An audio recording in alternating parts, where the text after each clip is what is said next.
Hello, friends and listeners, party people. Welcome back to another episode of Party XP. I'm your host, Lakan, and joining me is Jeff. Say hi, Jeff. You thought I sounded like shit last week. Yeah. Oh, man. It sounds so much worse now on audio. How are you feeling? Are you holding up okay? No. Just so, no. yeah, Okay, whatever, that's it. whatever allergies I've had for like 2 weeks have morphed into the annual Jeff Katubi sinus infection. So I finally got meds. So I'm on the mend, but I just don't sound great. You sound. I mean, yeah. I can't even lie to you. You sound kind of rough, my guy. Yeah.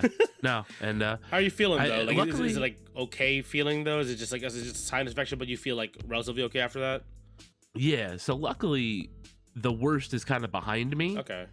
Like this weekend, I felt really bad, but that was because I was dealing with an infection without, penicillin. Yeah. So now that I've gotten some of that in my system and it's chugging and going there, I think we're gonna get out onto the other side here, which I hope so, because by the weekend I have to get better because it's my son's birthday. So. Oh yeah, hopefully I think you're good to go before then. You got plans for that one? You got the family coming over? Yeah, we're going down the shore and then we're gonna go see everybody. It just so happens to be Easter weekend, so. Oh yeah, I forgot that lines up for you. Yeah, it's a good time. You get to see everybody and have a good time with the fam. Hopefully you're feeling better by then, and hopefully you're feeling better by the end of this recording too. Same here. Yeah. I'm pretty good. So I got back from PAX on Saturday.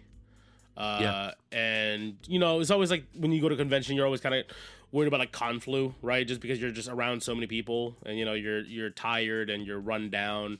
I felt a little bit kind of like tired, run down, but never sick. So I got lucky this year for this one so far. At least first convention of the year anyway, right? But yeah, it was pretty good. I guess I'll do a quick rundown of how the trip went overall before we start getting to the games here. Mm-hmm. So this year, Tim, our friend, he's been my regular travel buddy now for the PAX for the last 3 years now. And then this time we actually had our friend Jack come through. He was supposed to come with us the first time he went 2 years ago. But he got plantar and his foot started swelling and he couldn't walk basically the first time. So unfortunately he had to back out super last minute the first year Tim and I went.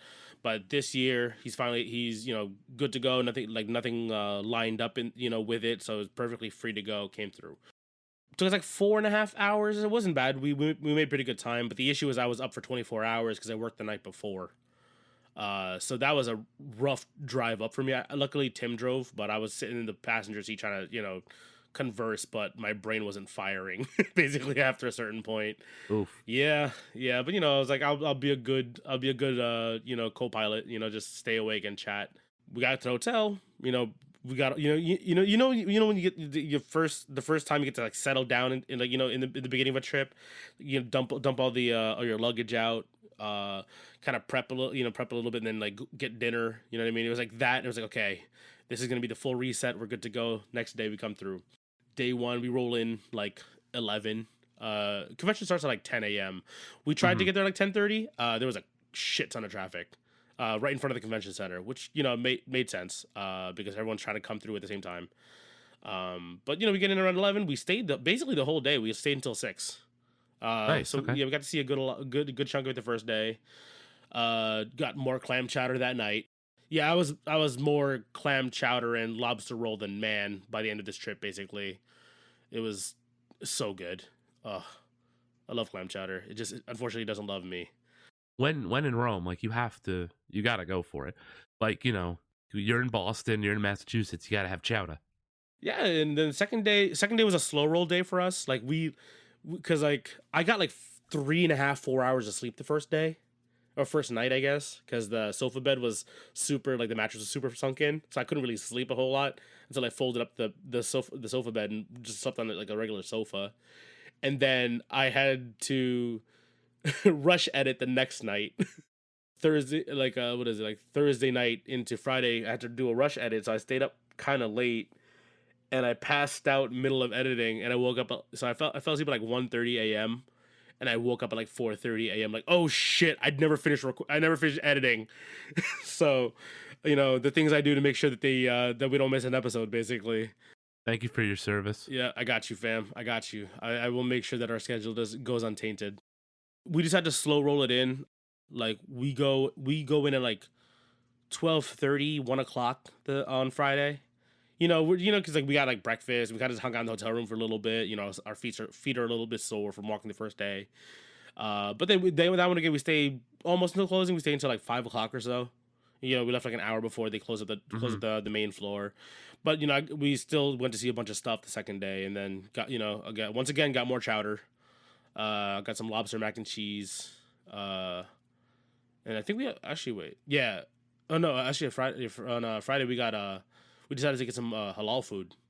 There's a place that does really good like lamb and chicken over rice. Ooh. Yeah. Yes, sir. Yeah. And then I also ordered clam chowder still from another spot because you have to have it every day. You have to. Yeah. Correct. And then Saturday was like we weren't going to PAX that day, but we walked around Boston. You know what I mean? Like we went to unfortunately it was rainy, but like we went to Quincy Market, got the the Chowder Co. We got the Wicked Lobster. There's a comic shop in the Quincy Market area that I really like. That I bought a figurine there like a year ago, and then we went there again. They have a lot of pop figurines, manga, comics, stuff like that. And again, like they had another Hololive figure that I bought from there again. Like it's weird how they have these kind of harder to find figurines just randomly on their shelves. So, kind of a cool find for me and for a friend of mine that I ended up buying something for him. And then the slow ride home because it was pouring the entire way back down. What was a 4.5 hour trip became closer to a 5.5, 6 hour trip, which is fine, safe on the road, right? We don't want to be speeding, while it's like legitimately like we can't see in front of us at all whatsoever. So, but overall good trip. This is a very solid year for PAX this year. Wish you could have been there. I know, but I know, obviously you're busy. You're busy being a dad, and you can't really take off of work like kind of as freely as I can, essentially. But hopefully, I would like to get you to come through to PAX one year with me. You know what I mean? It was 1 year. It would be really fun to actually get you to try out some cool shit. I think if I went to PAX this year, I'd be dead. Like you'd be burying me in Boston. I think I would. I think I'd just be dead. Yeah, I'm burying you in clam chowder. That's how they send people off over there, right? That's a Viking funeral, just a bucket of clam chowder. I'd go in chowder. It's a good way to go, fine. Right? Yeah. But yeah, it was a good trip. Again, hopefully down in the next couple of years you can come through with us. Maybe when little man's a little bit older, you can bring him along with us too. It'd be fun. Yeah. So for sure. So let's get to the games, man. I want to hear what you were playing. So, as you guys know from last year, we did a recap of a bunch of the stuff that I tried out from PAX last year. This year, basically the same thing here. A bunch of cool things that I tried and or watched the demo of because I say that some of the lines were kind of long, or the wait was kind of long, so I didn't want to wait super long to try something out. But I'd watch and kind of get an understanding of what the game was like. And again, mostly indie stuff here because, PAX does focus, more specifically on like smaller teams within like, even if like some of them are published by like larger companies kind of thing. So first one I got to right up here is a game. This is in no particular order. It's kind of how I had my notes, and my notes were super messy just because I was just, walking around the floor. First one I've got here on the list is Below the Stone, developed by Stroll Art and published by Apogee Entertainment. This one is an extraction roguelite. You play as a dwarf and dig through procedurally generated mines. You can dig through walls like in Crypt of the Necrodancer. So it's like, even though there's like a dedicated area you start in, you can start digging your own path kind of thing, creating your own shortcuts. Find materials, kill enemies, exit, and use materials acquired in the hub/base. Really simple combat, kind of like Stardew Valley or like Legend of Zelda: Link to the Past. Like really simple, you know what I mean? Like just aim, like it's like twin sticks. You aim where you're gonna swing with your right stick, you move with your left stick, and then just pull trigger or whatever just to swing your weapon basically. Already out on Steam since November 15, 2023. There is a demo on Steam as well too. It is coming to consoles later this year in 2024, to all the consoles from what it looks like on their Twitter. Okay, so this game is basically you in a game. Like this is your game right here. Yeah. My jaw is on the ground right now because Apogee Entertainment's been around for a while, right? Yes. They're like an original developer and publisher of PC games. Mm-hmm. I found one of the games that they did from like almost 30 years ago now. Whoa. A game called Raptor, Call of the Shadows. It's like a early gen bullet hell type shooter, like space shooter. Think like a, like the Galaga type. Oh, like a shmup. Yeah. Yeah, like a shoot 'em up before they started going crazy. And I used to play this game on a freeware like CD that had like 100 freeware games on Oh, it. dang. Nice. And I love this fucking game, and I've been looking for that CD so I could find this game, and now I found it. So thank you, Apogee Entertainment, for coming out with what is it, Beyond the Stone? Below the Stone? Below the Stone. Below the Stone, so that I could be reunited with Raptor Call of the Shadows. So thank you. Yeah, damn, that's they've been around for a really long time. Yeah, like they have. It's one of those things where it's like, I don't think about it until I realize, oh, I've heard this name since I was a kid. You know what I mean? But yeah, this is a cool game.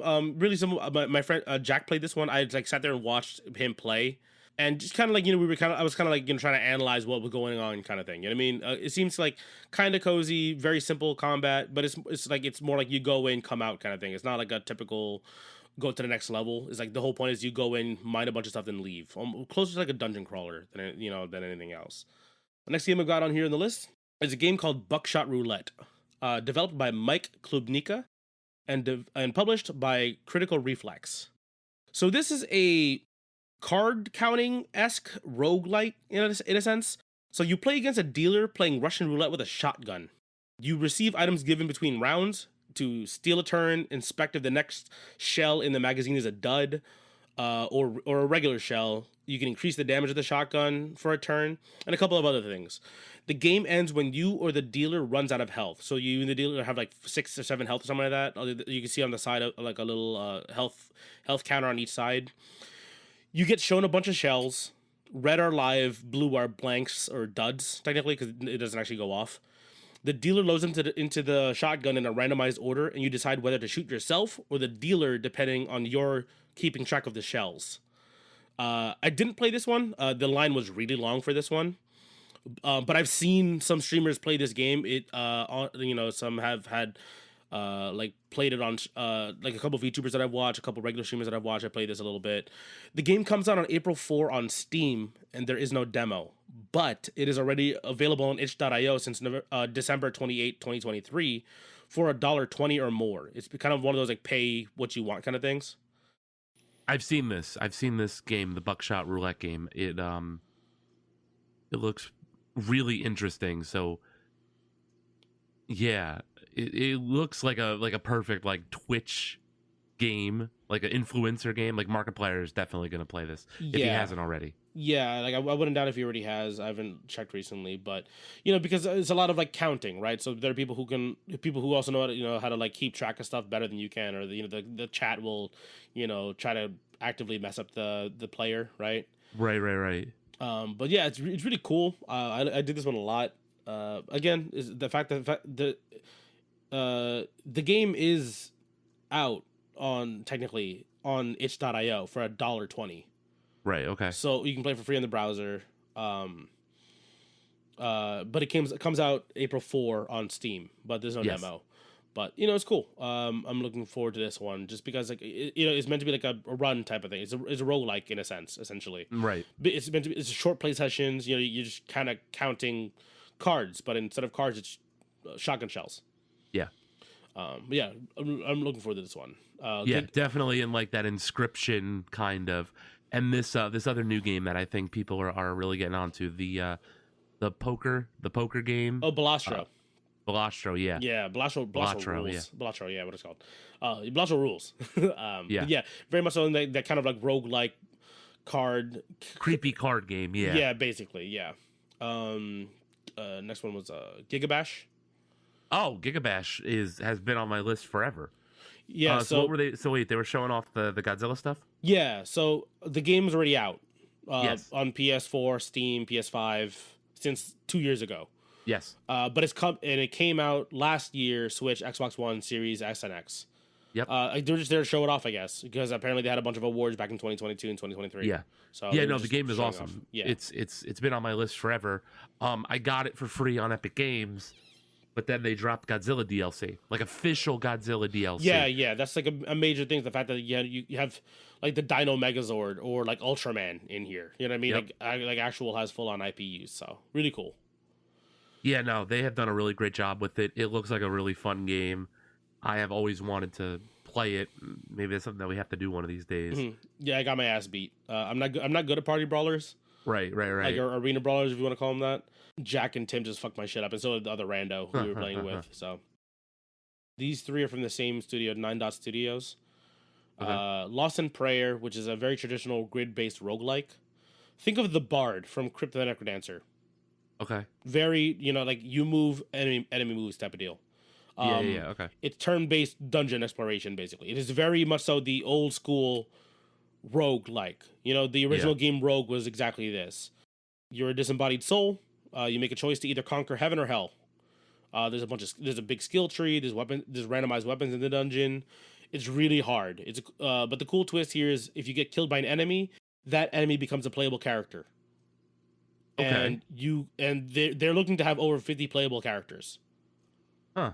So, and the different characters have different moves because, some will be more like AoE, some will be more range, some will be like single target, but you can have abilities that chain attacks together kind of thing. Yeah. Yeah, it was really fun. It was really hard, but I got through like a stage and a half essentially for this one. Okay. But it was fun. It was a good one. But again, like I'm not sure if it's because it is a difficult old school roguelike. It's definitely playing towards a particular demographic, I think. Yeah. After that was Outwards 2. I didn't know much about Outward other than it was a Souls-like, but okay. Jack hopped in it first because he had Outward, the original Outward, on his Steam wishlist forever, basically. Mm-hmm. I watched him play a bit, and it looked really difficult. Like he died in the first encounter. Nice. And so did Tim. Like first and second encounter, he died as well too. Basically the guy. Luckily, this booth was cool because they got to the guy talked to me for a bit, and he told me like how the magic works. There's maybe some quick cast magic, but for the most part, magic there is like you have to really dive into the magic skill tree. Like you have to set up runes and glyphs on the ground to use certain spells. Holy shit! Yeah, so it's meant to be like a really difficult Souls-like, which is I'm cool for that. I'm not a big Souls guy, but it's really interesting. I'm sure there's people who are really into Souls-like games, right? Again, not particularly my flavor of game, but very cool. I like seeing really difficult games out there. And then the last one from this booth was Witherbloom, developed by Ever Curious Entertainment and published by 9 Dots. Yeah, this looks cool. So it reminds me a little bit of like Mad Max meets like Destiny or Warframe. Yeah. Again, these are all very early development, but Tim played this one. He said it plays more of like an action RPG, kind of like a hack and slashy almost, not really. Kind of like maybe close to like God of War. You know what I mean? Where it's a little bit faster than a Souls-like, but it's not crazy fast like a Dante's Inferno or the old school God of War games. You know what I mean? But yeah, this is all these 3 games are really cool. Again, I appreciate the guy at the booth like talking to me, chatting with me, and letting me pick his brain a little bit and write notes down for all these games they were demoing. And I believe only this game had like a multiplayer feature kind of like in the game, not during the demo because again I don't think they had it set up yet. Mm-hmm. Robots at Midnight, developed and published by Finish Line Games. This is a Souls-like, kind of, an action RPG. So you play as a young girl named Zoe fighting robots searching for her past. The game's really pretty. I don't really have a lot of notes other than you have a gauntlet named the Mitt, which you can either use to like jump boost yourself, like a secondary dodge, or jump off of enemies to make them stumble, or punch with it to break enemies' guard. You can also block and parry with the arm. The people working in the booth kind of left me alone though, like as soon as I started the demo, and kind of let me have at it, which is kind of why I don't have a whole lot of notes about this one. Right. The movement wise, it felt okay. I kind of wanted to ask questions, but whoever was handling my station was talking to some people behind me, who run like a gaming recommendation website. So I was like, well, I have questions, but they're not really interacting with me, so I'm just going to finish my demo and leave. Oh, that sucks. Yeah, kind of, I don't know. It happens. Like, there are people who are going to be, like, media or whatever, or more industry people who are always going to kind of pull the attention of some of these, devs, I guess. But they're looking to release on Xbox Series consoles and PC. No demo and no release date. This one was a cool one. This was right behind Robots at Midnight. This was absolutely my wheelhouse and probably is in yours too. A game called Hellskate. So, developed and published by Phantom Coast. This is Tony Hawk meets Sunset Overdrive. Hellskate, like skateboard. Yeah, Hellskate, yeah. So HELSKATE. One L. Okay, that's why I Yeah, couldn't sorry. find it. So you go fast and you do tricks and you hack and slash your way through monsters and demons. It's a roguelike, but like the gameplay is sick. Very similar vibes to like Roller Drome, like they came out like a year ago as well too, where it's like the skating and killing monsters and demons kind of thing. Very you do tricks and shit to give yourself stat upgrades. Your decks are your skate deck is your weapons. It's a really weird juxtaposition of two very different genres, but I'm like all in for it. This game is out on early access on Steam since February 15, but there's no demo. But if you look at it, you can kind of see it has like the old school balance bar from like the Tony Hawk games. You're going out grinding and shit, and like the really big monsters and stuff. It looks really cool. It does. So you were right. It looks basically like it's Tony Hawk gameplay, and then it morphs into like Sunset Overdrive. This is sick. Yeah, this is so cool. This is this booth was cool because they had like decks from the game. Like they made actual skateboard decks. And nice. I think they're doing giveaways throughout the convention, I think, as well too.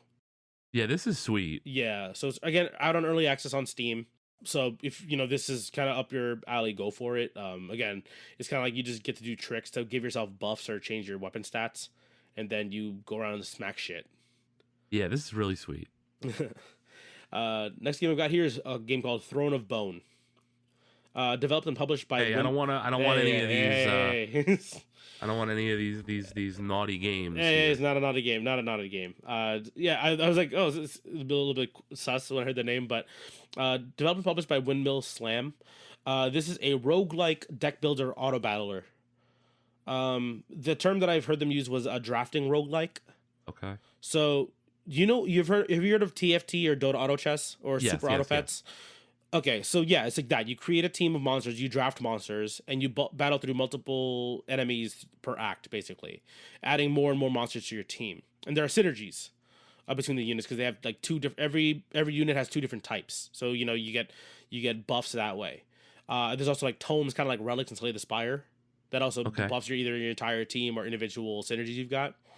It's not as strict as like TFT or Dota Auto Chess, where you like have to have like, oh, I need 6 of this unit to give all of them this one buff. It's more like this one, whenever a Spectre does damage, this card deals 2 damage to a random enemy. Like before combat or during combat or whatever. It's more along the lines of like Super Auto Pets in that sense. The art style's really cool. It's like a Western comic book meets chibi kind of thing going on. So like, there's like demons. There's like demonic themes going on, right? Like the Grim Reaper looking cards, or the slimes, or the kind of like eldritch looking things. But it's not like crazy dark. It's not like it's not like a Doom or like any game that has super like satanic. What it reminds me of? It reminds me of like that Cult of Lamb game, or like Binding of Isaac, kind of like that. Like cheery death. Yeah, exactly. Happy death. Very. I don't think it's PvP for. I think, but so this is a longer demo where I cleared the demo. Yeah. I think it was like 2 bosses, but the surprise after beating the second boss of the demo was I played against the latest previous winning deck of the day. Nice. Kind of a cool demo. Like when I saw that. That is pretty cool. Yeah, and it was funny because actually I picked up a relic that allowed me to choose my targets. So it changed it from being an auto battler to like a traditional roguelike card game, like because of a relic that I picked up. Like I just thought it was cool, and I just did it. And it changed from being like something I kind of set and forget my team to like no, now I get the chance to choose my targets and stuff. So I played against the latest previous winning deck of that day, and I lost super hard. Like the guy before me clearly knew what he was doing, and had built a crazy synergy poison deck where if I hit him, I get poison for it. It was really cool. So that's cool. I mean, I can develop my own, that means theoretically I can develop a crazy weird deck when I play this game as well. Very cool. Lots of monsters. Definitely something I'm going to pick up when it comes out. This one releases on April 8th, 2024. So next month, the guy even said it comes out very soon. And there is currently a demo on Steam. Next game I've got here is, this one's absolutely in your wheelhouse right here, Jeff. Is a game called Crimson, start with a K, Krimson. Developed by Crying Psycho and published by PM Studios. This is a challenging rhythm platformer featuring heavy electronic metal music. Oh, it looks fucking sick. Yeah, it looks like pretty insane, right? Yeah, so it's a really tough platformer, but because there's no fluff, it doesn't slow the pace down or make you feel super frustrated. It's kind of like Celeste in that matter, right? Where if you die, you just restart right away, and there's a lot of checkpoints. So there's that as well too. You move, you cling to walls, and you double jump. That is about it. It is very bare bones in terms of like movement options, but it's really tight in terms of platforming. It's basically Super Meat Boy if the dev was on acid and was on a Psycho Metal binge and reading Dante's Inferno. It is very intense sounding. It was a sick demo. I got through like 2 levels and I was like, that's all I need. I will just wait and pick this up kind of I think myself. Released March 21st of 2024, the first day of PAX. So it's out now. There's also a demo available. Yeah. Next game I've got here is a game called Big Boy Boxing, developed and published by Soup Masters. This is just modern Punch-Out. This straight up just what this is. It's a boss rush. This is what Punch-Out is, right? Yeah, this is pretty cool. Yeah, it's really quick timings. The demo that I played was hard. I couldn't even get past the harder fight in the demo. Punch-Out is hard. Punch-Out is hard in general. Yeah, you're right. Yeah. But I'm picking this up. The timing windows what felt very short. The warning essentially of when the enemy's gonna hit you. Like the reaction window is very small. I'm not sure if it's because I was really tired. Like you know what I mean. I wasn't reacting properly, or if I'm just bad. But either way, I'm gonna be picking it up because I've been craving more Punch-Out because I have Punch-Out on my Steam Deck, like the OG NES one, and the Wii one on my Steam Deck. So I more Punch-Out is good. I'm always happy with that. Yeah, for real. No release date as of right now, but there is a demo on Steam. Next game we've got here is a game called Hell of an Office, developed by 43 Studios and published by Joystick Ventures. So Hell of an Office. It is a first-person precision 3D platformer. You use a stapler to rocket jump, and you can dash, and you need to get to the exit. And there's like rankings on like time to finish the level, like copper, silver, gold, and platinum. Very reminds me of like Neon White. Yeah, but like maybe more boomer shootery because of like the hell imagery. It's just again the game just incentivizes you to go fast. And like when I was playing the game, like Tim was next to me. He was like, "Oh, like you got to find a shortcut." So I started like mapping out like skips I can do in the level so I can get the platinum time before I left. I was like, I refuse to leave until I get the platinum time. Currently out on early access since March 14 of 2023. No demo. Next game I got here is a game called Kind Words 2, developed and published by Pop Cannibal. Not so much of as a game as it is a comfy social media hangout type of game. Think like Animal Crossing almost. There's literally like in parentheses it says like lo-fi city pop. You chill in your room, you write to other players completely anonymously, you dress up your character and design your room and go to like have live conversations in public or trade messages as players log on and off. This is Club Penguin if it had Animal Crossing characters in it. Right, yeah. So the one thing here is that all of the conversations in this game are completely anonymous. Okay. So, the guy was saying some people would like, say like, "Oh, I'm having a rough day" or whatever, and then someone else will just be like, "Man, hope things get better for you," kind of thing, right? It's meant to be a very positive, vibey kind of game, and that's basically what the previous game was, and they're kind of just expanding upon it.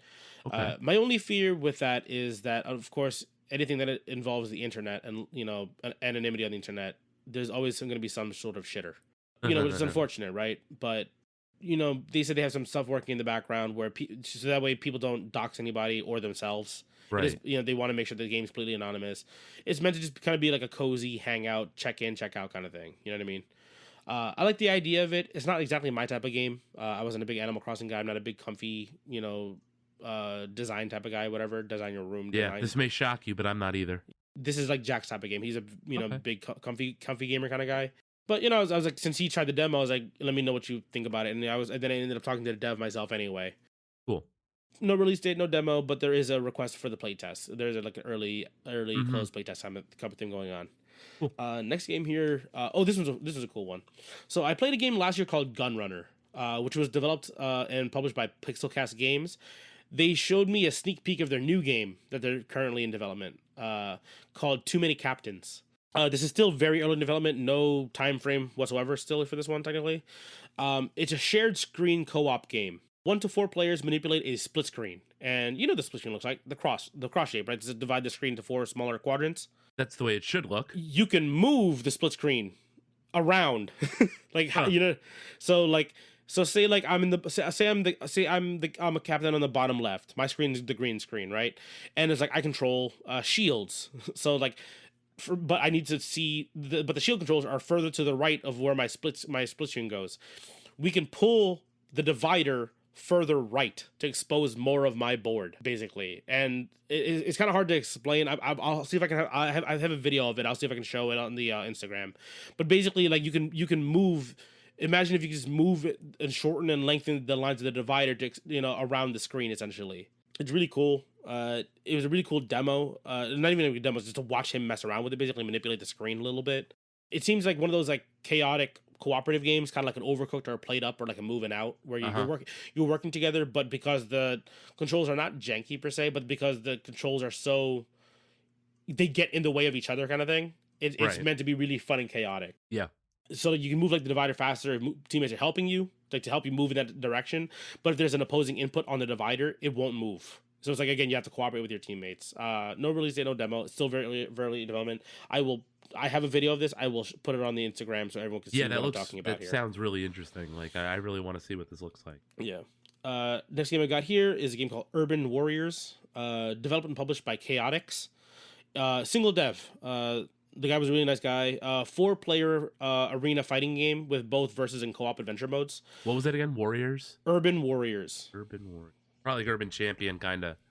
Yeah, a little bit. Yeah, definitely Urban Champion inspired. Yeah, so like brawling beat 'em up. He said like Fighting Force and Power Stone were heavy influences here. Which I'm like, yeah, that's I played the hell out of Power Stone, Fighting Force and Power Stone with my brother. So yeah, this clicked with me and Jack very quickly. We both kind of saw this game at the same time. Combos, weapons, the animations are pretty solid. It's a very fun pickup game, party game, and there's even a parry that slows down time to make for some really dramatic fights. In co-op, you and up to 3 friends beat up hordes of enemies until you reach a boss fight. Again, very much so like Fighting Force. Yeah, you can definitely tell the Fighting Force influence. That's the word. Thank you. Yeah. You can also the Tilt-A-Whirl backbreaker. That was pretty sweet. You can also parry bullets in this game. That's pretty sweet. You get a gun when you're in the versus mode. It's really funny. The animations are pretty good. Like so it's a single dev. Apparently for an early access, it does look pretty good. Yeah. Apparently the guy is he was a former med student, and his wife signed him up for PAX last year. Huh. So he's like, well, I have a year to put out a game, so he did. So it's a sweet game. Yeah, it looks solid. It looks like it's pretty early access, still a little rough around the edges, but no demo. But it is available early access on Steam since March 15 of this year. So there you go. Next game we got here is a game called Star Vaders, developed by Star Vaders Studio and published by Joystick Ventures. This is a deck building roguelike grid based tactics game. Holy shit! There's a lot going on. If you make me play this, we're not friends anymore. Star Vader. Star Vaders. Yeah, Star Vaders. All right, no, actually, I take that back. I like the art style. Yeah, the art style is very cool. So basically, enemies come from the top, like Space Invaders, and you control a robot to destroy them before they reach the bottom. Like the bottom. Okay, I take it back again. This isn't that bad. This actually looks fun. Bottom 3 rows are your rows. If they so this is a long demo, and the guy should have stopped me at some point because I was on this thing for like 20-30 minutes. Yep. So basically it's kind of like you have an energy system, right? Like Slay the Spire. You have 3 energy to pick 3 cards or whatever, and cards have 1, 2, or 3 energy costs, right? You have the option to play an extra card to overheat yourself, but that will end your turn immediately. Okay. So technically you can play a 4th card or an extra card, however much mana it costs, right? You can play more than 3 mana, but you get punished for it. So there's a trade-off there. And then next time you draw that card, it's like burned. So like it's basically like a junk card to you that turn. You can't use it. Okay. So it kind of locks away from it, which is kind of a cool. It's like overheating kind of thing, right? You move within a 3x5 grid. Again, 3 down, 5 across. And you can choose like to move 2 spaces or fire your gun straight up ahead. You can throw bombs out, to blow up a certain amount of space around the bomb kind of thing. It was really cool. Like, a lot of cards. I saw a lot of options in this game. And you don't have health per se in this game, because you can get hit as much as you want. But when you get hit, it adds like a junk card to your hand, like a slime card in Slay the Spire, where it takes 1 mana to remove the card from your current deck of that fight. You lose health, or technically, like it's more like you gain poison essentially. Where if an enemy ends its turn within your 3 by 5 grid, you gain a doom, and if you have 5 doom, you lose your run. Okay. So it's a little bit different where like you're allowed to get hit, but you have to stop the enemies from ending at the bottom again, kind of like Space Invaders. Got it. This is really fun. Really fun demo. Again, it's required a lot of thinking because I was very tired. Releases later this year in 2024. No solid date. But there is a demo available on Steam. Next one I've got here is a game called Rightfully Barry Arms, developed and published by Daylight Basement Studio. Right, hold on. Rightfully Barry Arms. Yeah. Okay. Very similar to Relic Hunters or Enter the Gungeon. It's a twin stick bullet hell roguelike. Okay. But there's more customization versus like just fully random whatever weapons you get out of in Enter the Gungeon, where you can customize the weapons you have. You can take some weapons back to your hub, and you can also change modifiers on your run. So say you're doing really well and you want to take more of a challenge, you can take more curses essentially, or take more negative modifiers to run to make the game harder. You're not playing that well, or you're having a rough time, you can take a lot more like buffs essentially for your run overall. You'll find more stuff, find more gear, find more health, whatever.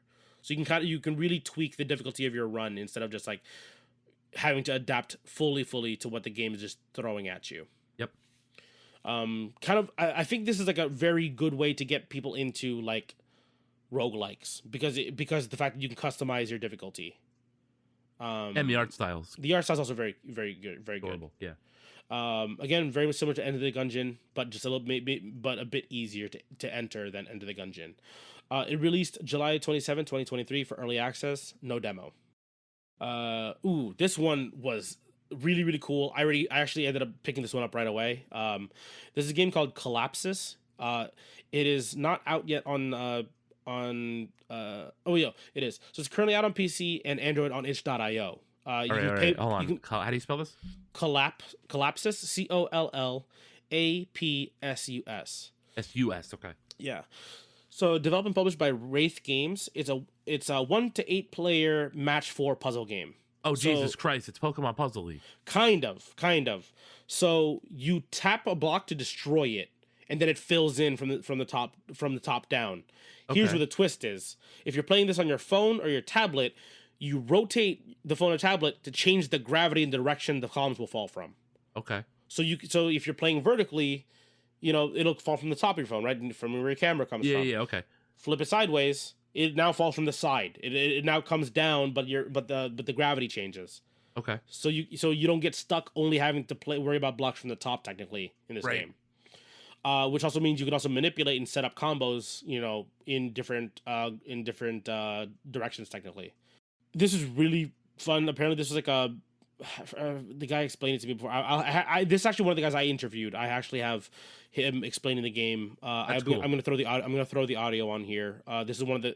Unfortunately, I realized my microphone's broken. One of my handheld microphones is broken. Oh, geez. So, but luckily, I was able to record him using the actual Tascam recording device itself. But I didn't realize the first couple ones were broken. So this is the one I noticed that I was able to actually record him properly. It's really, really cool. It starts off really simple and then gets very, very hard. I can tell. It's again, out on itch.io on PC and Android. Pay what you want kind of thing. That's cool. Looking to come out on all consoles and have crossplay on all consoles. Well, just depends on whichever companies decide to play nice, basically. Right. No release date on the other platforms, no demo. But again, it's like pay what you want on PC and on Android. Alright, so Collapsus is a puzzle game unlike anything you have seen before. It sort of tries to break the mold of the current genre going around. So we wanted something that is very tactile, that sort of feels like a digital Rubik's Cube, almost. It takes a lot of inspiration from Tetris, as well as stuff like Puzzle League. So the goal of the game is to manage your resources to get you closer and closer to level ups to vie for high scores on leaderboards. So it is a match 4 system that is subtractive rather than additive like other puzzles may be. So you spend your resources to remove blocks permanently from your board to try to get the ones that are remaining to line up into rows of 4 that will then clear and make matches and chains There's also tons of power-ups and special blocks that you can utilize as well as create to make the process even more fulfilling. So the game is going to be releasing on basically any device you could possibly think of. And it is going to be releasing in multiple languages with tons and tons of accessibility features. So we have a massive collection of color palette changes for the game, including colorblind friendly options. The game is going to be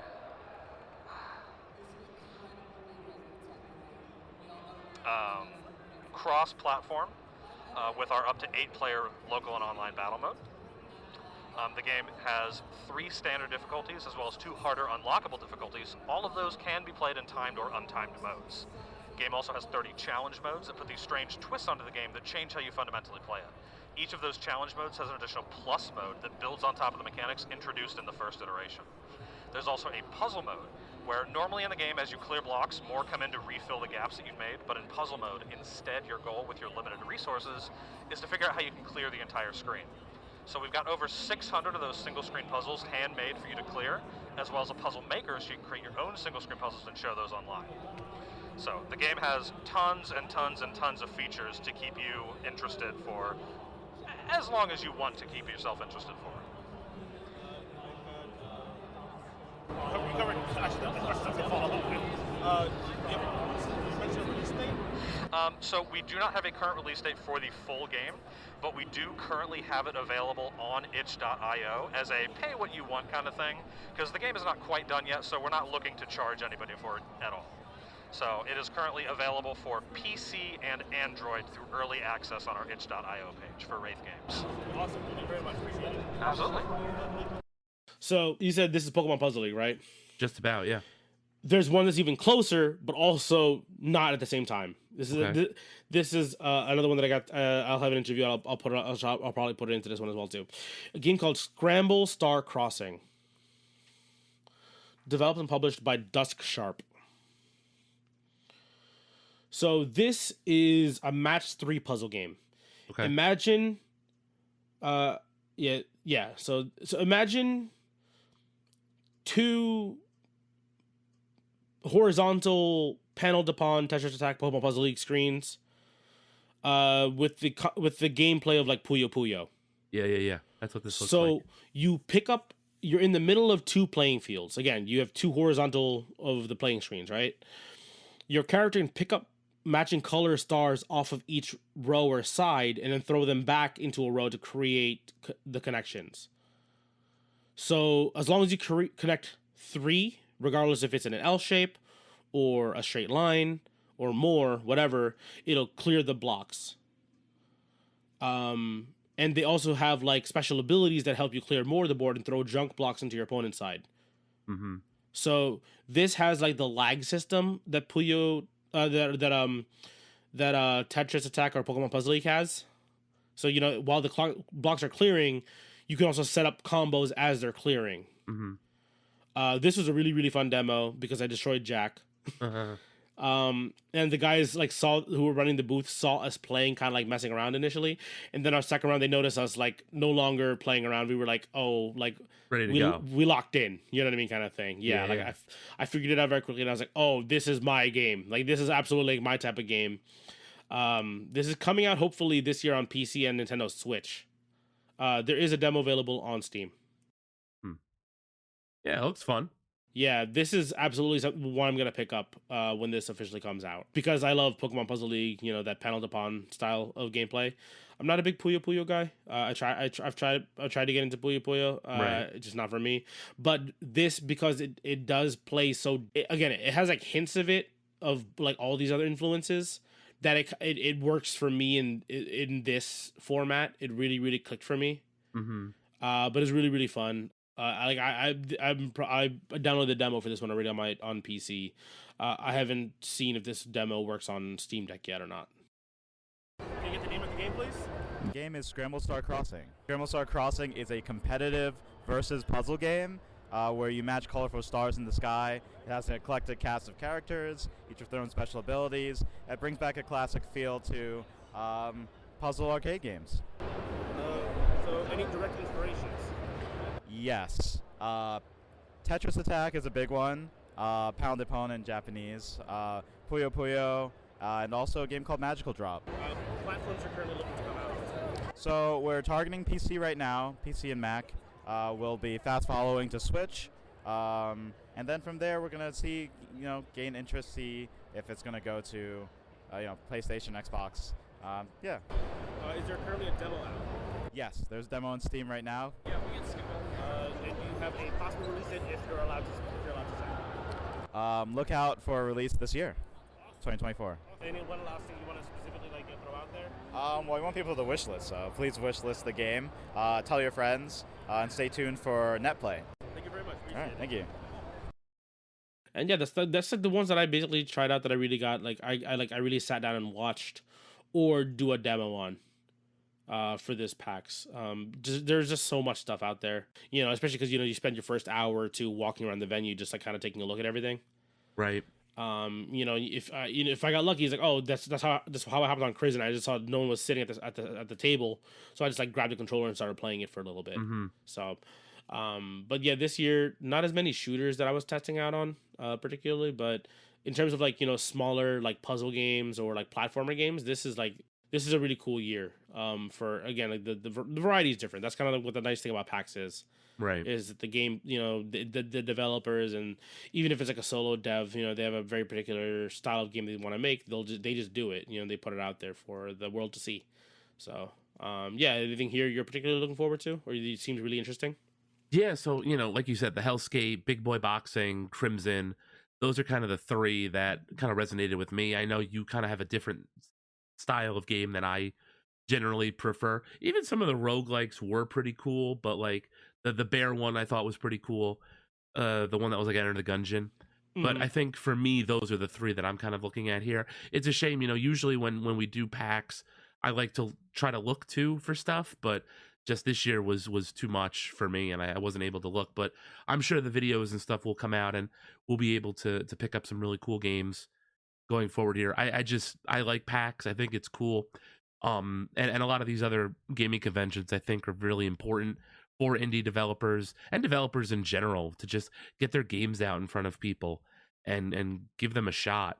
I don't know if they were at PAX, but obviously my two big independent games that are coming out are Dreadweight, the sequel to Cooking Companions, and Ultra Pro Wrestling, the N64 Aki wrestling remakes. So those are also on my radar as far as indie games are concerned, but a lot of the stuff that you've mentioned here also looks really cool. So I'm excited for the next couple of months here. Yeah, I think for me, if I had to pick out specifically ones that I was like, that were kind of like my game of the show type of thing, because there's a little booth you can boop your badge on and vote for your game of the show kind of thing, right? Or your personal favorite. I'm not sure if it's always like locked down to like, was that specifically on like the PAX Rising Showcase thing. But Scramble Star Crossing, as a match puzzle game with a versus mode built in specifically for it, is like absolutely my shit. Like I love Pokemon Puzzle League. Mm-hmm. And this is like a really cool twist on it, and then the other one, Hell of an Office, like again, like I had you play Neon White last year, and that game rules. So like more speedrunny, boomer shootery feeling kind of games, I'm absolutely down for. Yeah, that's really unique. It's really a unique game. So like I dig that too. Yeah, and then for me, again, I think it's because this was just a really cool art style, and I was looking for like another roguelike deck builder game, Throne of Bone. Just the art style is very cool. The guy, the dev was there, and he had actually the lead artist actually on all the character design guy who was there as well too at the booth. So it's very cool to kind of like chat with both of them and be like, yo man, this is a really cool sick looking game. It was just, again, this is the nice thing about PAX. I can actually talk to devs, talk to people who make these games, and just straight up hear from them like, what is this game and why do you make it?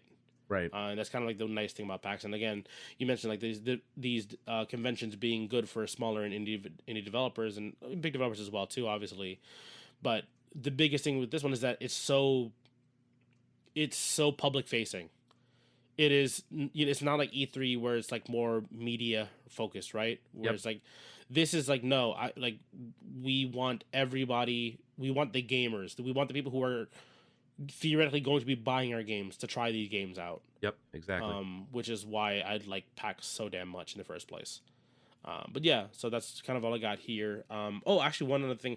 I remember the hockey game you talked about last year. Yeah. Oh gosh, I have tape, it here. Tape to tape, was it something? Yeah, something like that? Yep. Yeah, they were there. They had a booth there, and their booth was slammed the entire time too. Yep. I heard people popping off and stuff. That's good to hear. I'm happy to hear that. Yeah. One other. I also got a couple of the demos that I played, but these games are also already out as well too. Have you ever heard of Frame Makers? No. So Frame Makers, think of it as the Smash of indie games. They have like they have the commander from Bit Trip Run. Is it Bit Trip Beat? You know what I'm talking about? The like. Sorry, you caught me mid cough. Yeah, Bit Trip Runner from Bit Trip Runner. Yeah. Oh my god, Octodad's in this game. Yeah, Octodad's in that game. The fish from Slap City. He's not from Slap City, but you know what I mean. Like the big fish is there. Yeah, the duck from that other game. Yeah, Orcane is there from Rivals of Ether. Yeah. The Watcher from Slay the Spire is in that game. Oh my god, Among Us is there. Among Us, yeah. This is like it's literally the melee of like the Smash Brothers of like indie games. It was there. Really sweet. The game came out, I believe, earlier this year or late last year, but I kind of like lost track of it just because we're always looking at stuff. We're always playing so many games, so I got to go there. I hopped on a game with two randos and Jack, and we played a session.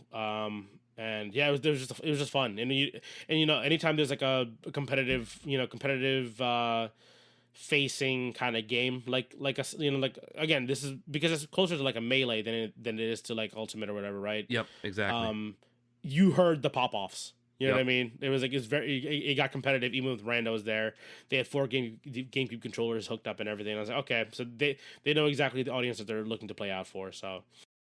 And then again, a couple other demos that I tried out, but that just stuff that has already been out already. But yeah, this is a really fun year. Again, not as many shooters, but a lot more diversity in the games that I happen to find. You know what I mean? Walking around compared to last year. That's cool. That's cool. One day, I'll get out there. One day. Yeah, we'll get you up there and we'll have some chowder together. For sure. So, listeners, I think that'll be it for this episode. I didn't take a lot of video, but I have some of the ones that I tried to explain. It was a little harder to explain before, like the Too Many Captains game, up on the Instagram when this episode comes out. Again, check out these games on Steam, on itch.io. I think that's basically where most of these games are essentially out on or going to be out on. So check them out. A lot of them have demos. A lot of them have early access. So check them out. Again, support the small indie teams. This is exactly these are the types of games that I'm always kind of digging around for. Hope you guys enjoyed this episode. We'll see you guys in the next one. See you then. My body was just like, what are you doing to me? We can't have this much dairy. And I said, you will shut up and do as you're told. We are eating chowder. No shit. When you're up there, you gotta fucking eat the chowder. It's so hearty. And their chowder, like, you say what you will. Yeah. Yeah. It's so good. It's like having lobsters in Maine. Like, you gotta have it.